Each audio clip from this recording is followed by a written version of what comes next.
So this has been a long-term warfare. We are seeing the effects of it, and we see them going further. They can go further now because most of the public, to be honest with you, cannot take any information critically anymore. They are too damaged to take it. On the one hand, it's a double thing. They think we're being managed, and they're happy to be managed by superior people. That's what they think of politicians, as superior people. And on the other hand, when they read the articles about how damaged they're becoming and what they want to do to them next, they're going to double think, I love my government, I love those special people so that who allow me to go out and play all the time. Well, I don't have to make any big decisions, and they wouldn't do anything to hurt me, surely. And so that's how they react to articles that come out with the proof and the evidence to what's happening to them and their children. They wouldn't do anything to harm me. They're too far gone to put two and two together. They are out of the running. They're the casualties of war. Yeah.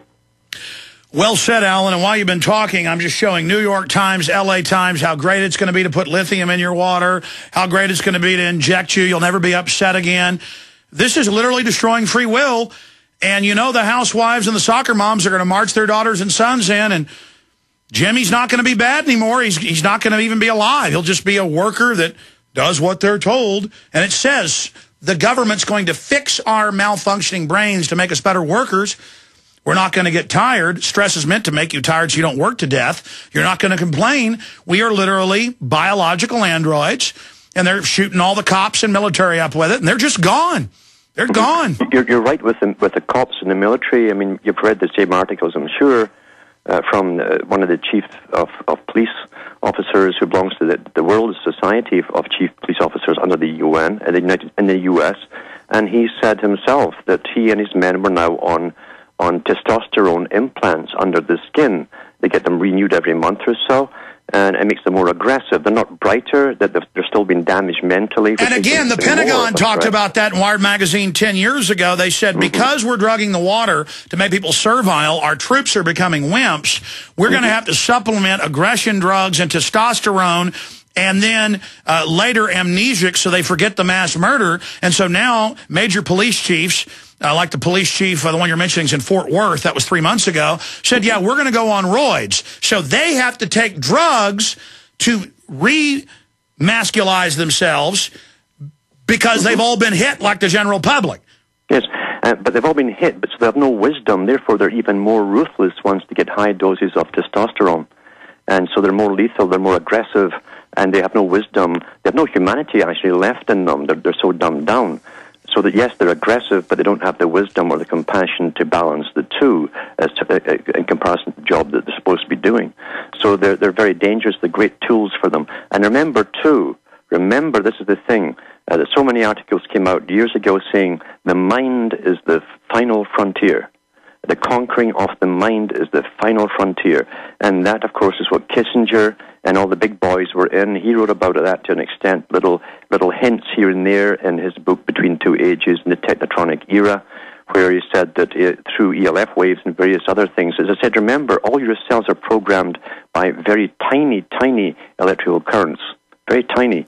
And they can match those electrical currents by using ELF waves and so on. And that was in the Baltimore Sun about 7 years ago, and now DARPA admits, oh, we're now testing soothing ELF wave towers. And so from us being kooks saying it to, we are drugging you, we are going to inject you, there'll be no more pain after this, and we are putting up towers to make you happy. That's correct. I mean, and to show the public's under mind control, they're announcing all of this.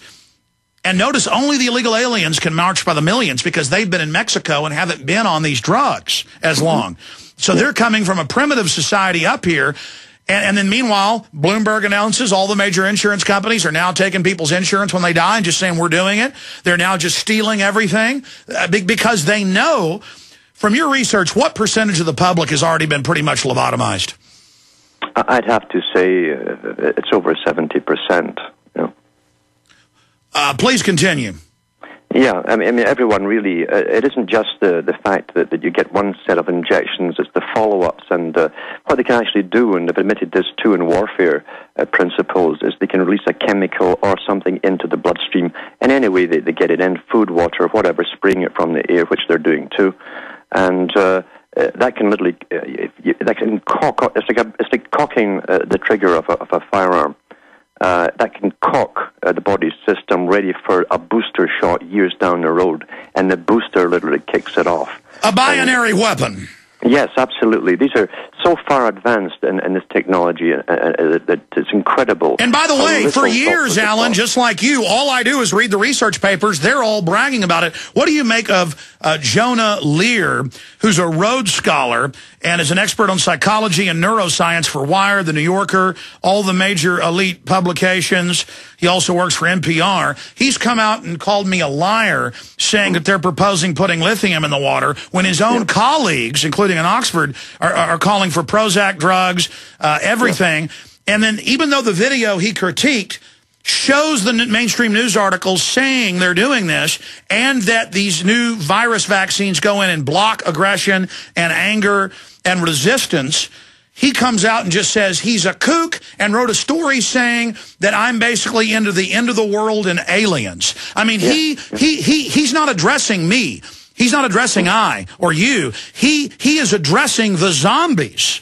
And he says, no zombies, there aren't space aliens, when that's not, and there's no lithium in the water. So he mixes it together, and you look at it and it's dumbed down to like a 4-year-old level, and you go, how do people buy this? Because Russell explained that very, very well. He said that their techniques are training the general population to only accept the opinion of experts.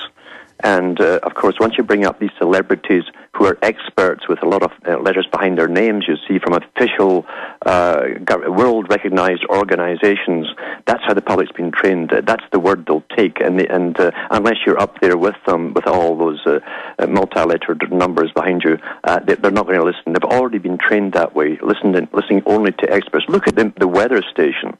When the weather station first came out, I thought, what idiot wants to sit and watch the weather 24 hours a day? It wasn't for that purpose, because the first little rain that they had, it was going to be a storm. Same with the snow, too. It was, everything was going to be a storm, a crisis. It was part of the getting ready for the weather modification stuff and so on, and the climate change nonsense. It was training the public for that.